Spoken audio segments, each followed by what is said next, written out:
There was a man who came to see me on a rainy evening in Zurich. He had crossed half a continent to ask me a single question. He had read every book he could find, written page after page in journals nobody would ever read. And yet, when he sat across from me in that quiet study, his hands trembling around a cup of tea that had long gone cold, he whispered something that has stayed with me ever since. He said, "Doctor, I have been waiting my entire life for the moment that would change me. When will it come?" I looked at him for a long time before I answered, and what I told him, I will tell you now.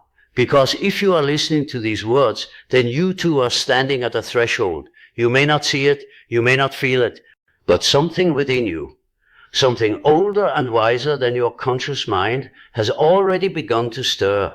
And by the time these words have finished speaking themselves into your ears, you will not be the same person who began listening. That is not a promise. That is not a seduction. That is simply the nature of what happens when the soul is finally addressed directly after a lifetime of being ignored. You see, I have spent the greater part of my life observing the human soul in its most secret movements. I have watched men of immense intellect crumble before a single dream they could not explain. I have sat with the dying, the broken, the brilliant, and the lost. And there is one pattern I have noticed above all others. The moments that truly transform a human being are almost never the ones we expect. They do not arrive with trumpets. They do not announce themselves with grand revelations. They come quietly. They come in the form of a sentence overheard in a cafe, a line in a forgotten book, a dream remembered upon waking, a voice, perhaps even this one, speaking at exactly the moment the inner ear was finally ready to listen. And what mythology has been trying to tell us for centuries is precisely this. The hero is never made by the battle. The hero is made by the call, and the call comes when it comes. Most people live their entire lives waiting for permission to change. They wait for circumstances to align. They wait for the right teacher, the right book, the right relationship, the right wound. And while they wait, the unconscious does what it has always done. It watches. It patiently constructs the symbols, the synchronicities, the strange coincidences that mark the path, but it cannot force you to walk. That is the great mystery of the psyche, and it is also its great mercy. The unconscious will not violate your freedom. It will only knock, sometimes gently, with a whisper in a dream, sometimes violently, with a crisis that breaks open the comfortable shell of your daily existence. But it will always knock, and the question is not whether the call will come. The question is whether you will recognize it when it does. I want you to consider something for a moment.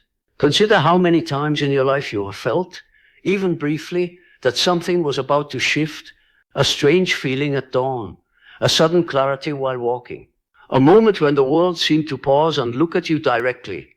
These were not random. These were the inner figures of your own psyche reaching out to you, attempting to speak in the only language they know, the language of feeling, of image, of intuition. And what most people overlook is this: every single one of those moments was an invitation. The soul does not give up on us. It keeps offering the doorway again and again until either we walk through it or we die having refused. But the most surprising part is yet to come, because the door does not lead where you think. The ancient alchemists understood something about transformation that the modern world has forgotten almost entirely. They did not believe that change happened through effort alone. They did not believe in the violence of self-improvement that has come to dominate our age.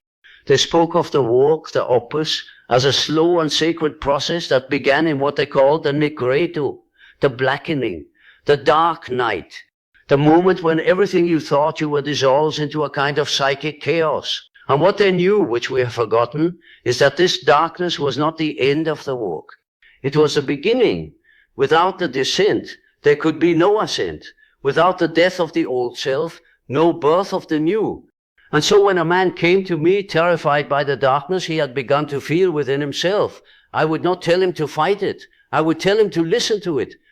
Because that darkness was not his enemy. It was his teacher. Think for a moment about the myth of Osiris, dismembered by his brother Set, scattered across the deserts of Egypt, only to be reassembled by the patient love of Isis. This is not merely an ancient story. This is a map of the soul. Every human being who undergoes a true transformation must first be torn apart, not literally, of course, but psychically. The old structures of identity, the comfortable lies we tell ourselves about who we are, must come undone before the deeper self can emerge. And here begins the darkest game of the unconscious. Because the moment you begin to suspect that you are more than what you have been told, the moment you begin to feel the stirrings of your own depths, everything in your old life will rise up to keep you exactly where you are.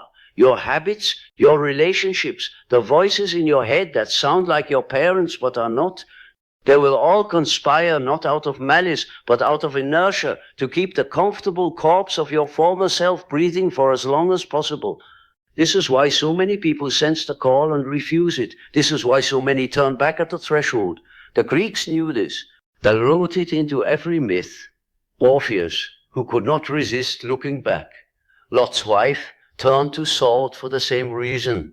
The countless heroes who failed the test not because they lacked courage in battle, but because they lacked the courage to leave behind a version of themselves they had grown accustomed to. And here is the detail most people overlook.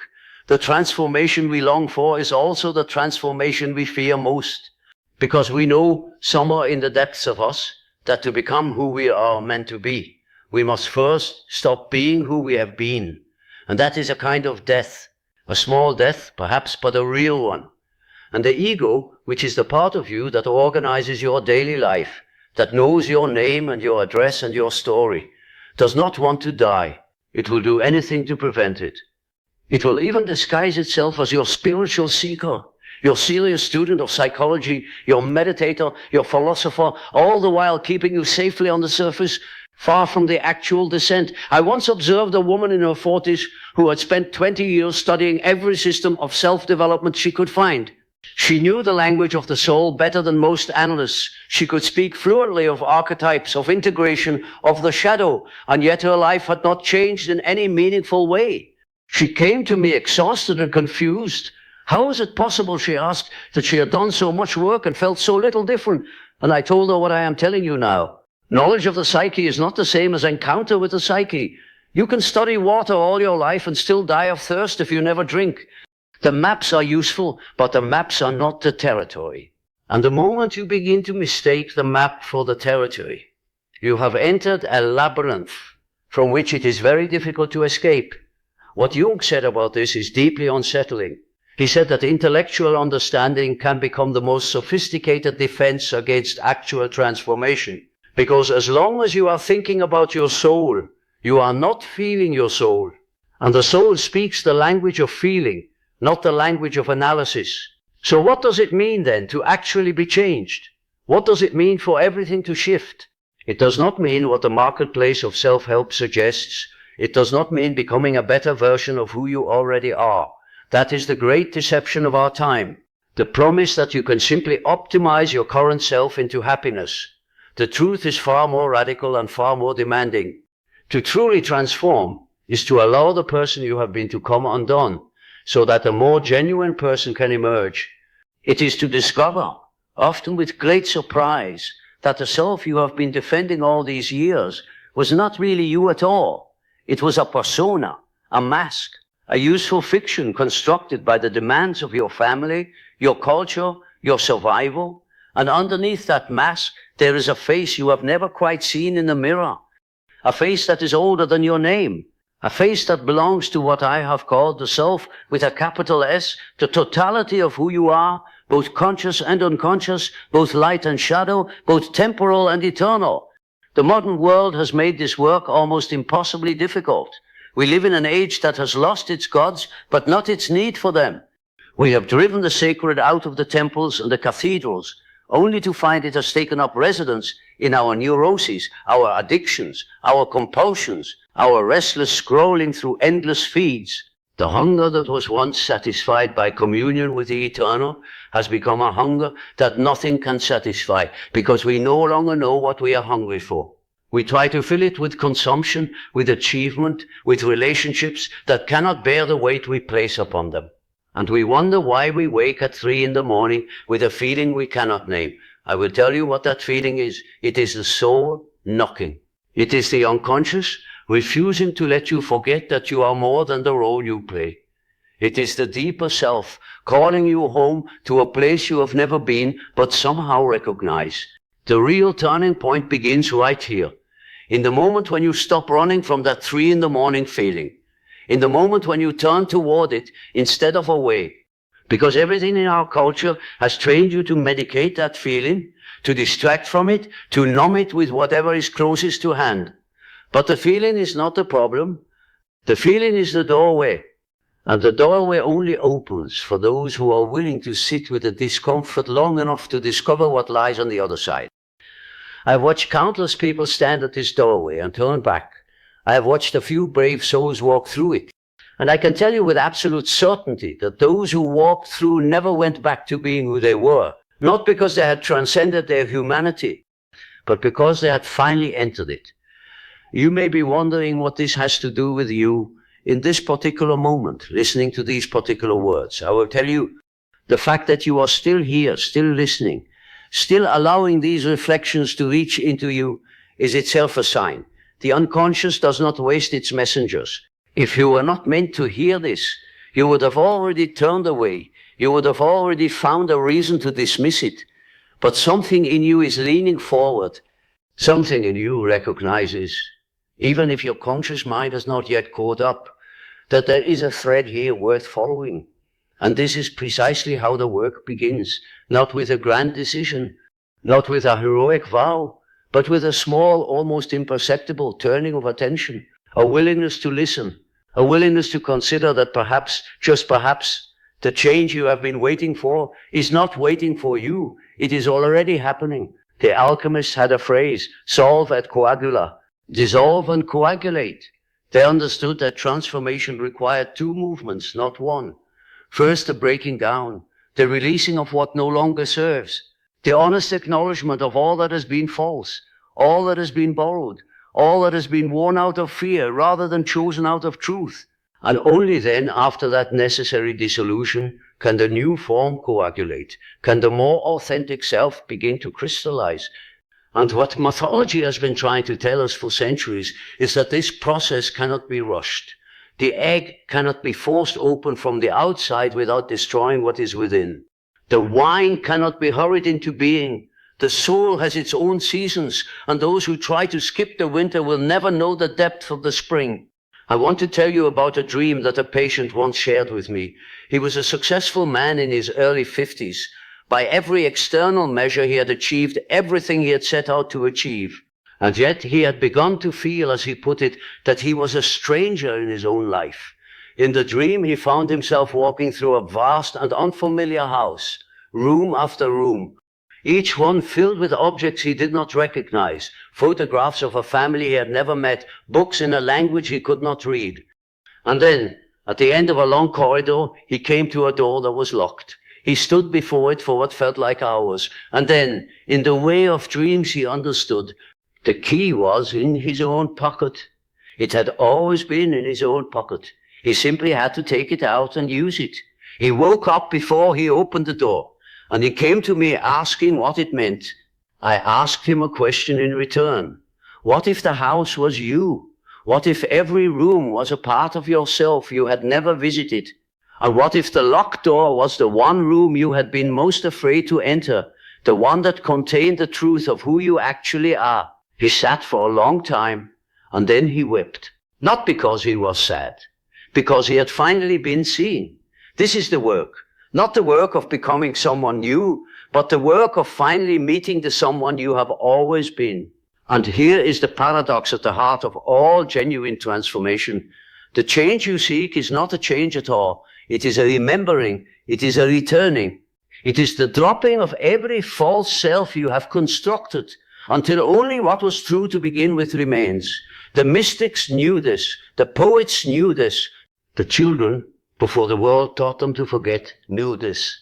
And every single human being, in the quiet moments before sleep, in the silence between thoughts, in the strange peace that sometimes descends without warning, has touched this knowing for at least a fleeting second. The question is not whether you have access to your deeper self. The question is whether you will trust the access enough to follow it. there is a kind of fear that arises at this point in the work. I have seen it many times. It is the fear that if you change, you will lose everything, that the relationships, the identities, the structures you have built will all collapse. And here I must be honest with you, because I am not in the business of selling comfortable illusions. Some things will indeed change. Some relationships will not survive the new clarity. Some habits will fall away on their own. Some pursuits that once seemed essential will reveal themselves as compensations for a hunger you can now name. But what no one tells you is that what you lose was already lost. The relationships that cannot survive your becoming were already over, just not yet acknowledged. The identities that crumble were already hollow, just not yet recognized. You do not lose anything real in the process of transformation. You only lose what was never truly yours to begin with. And what you gain, though gain is the wrong word for it, is something that cannot be taken from you. A relationship with your own depths.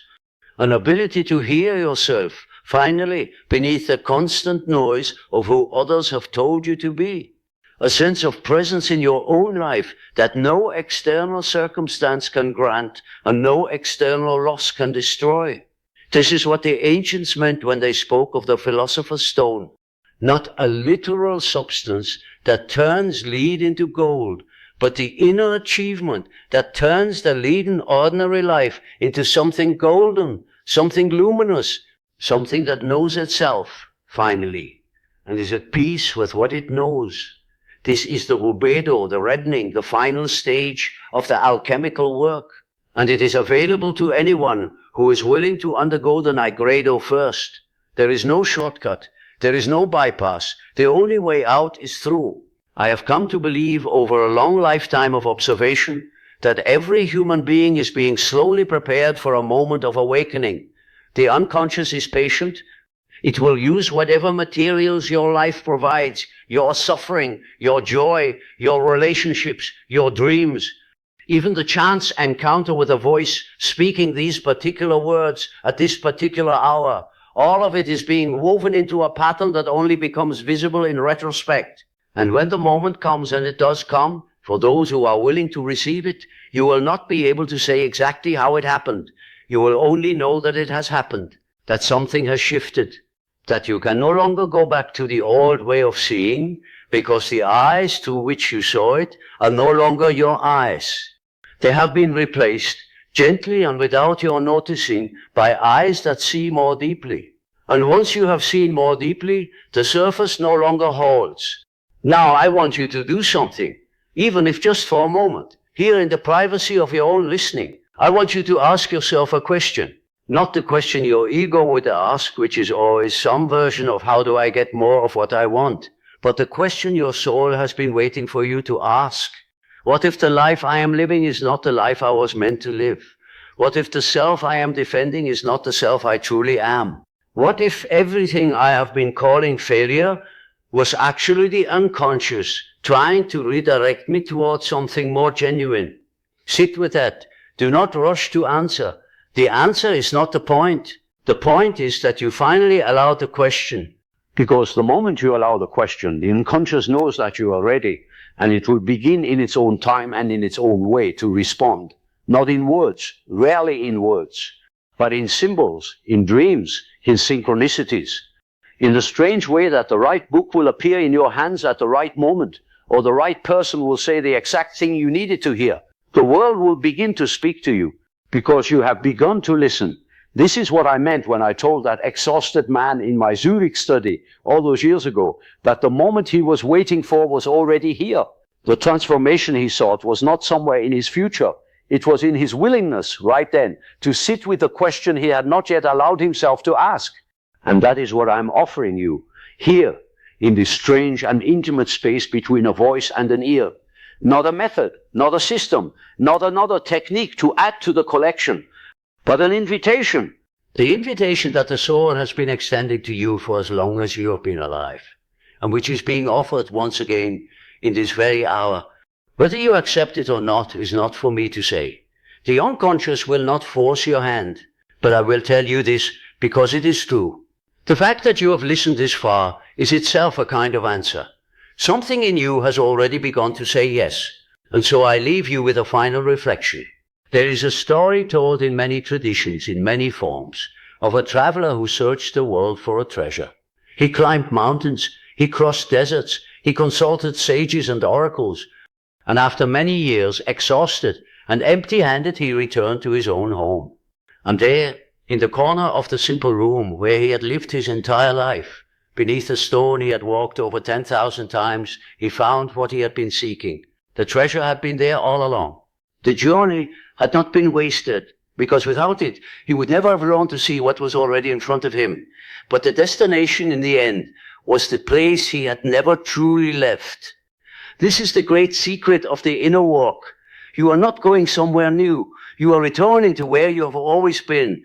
And the moment you understand this, even partially, the entire weight of your striving falls away. Not because the walk ends, but because it becomes something other than walk. It becomes a kind of remembering, a coming home, a meeting with the one who has been waiting for you patiently in the depths of your own being since before you were born. The hour grows late. The fire in the study has burned low, and the words I have offered you tonight will live or die depending on what you do with them in the silence that follows.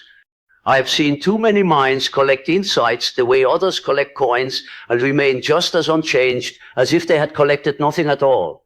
The insight is not the transformation. The insight is only the spark.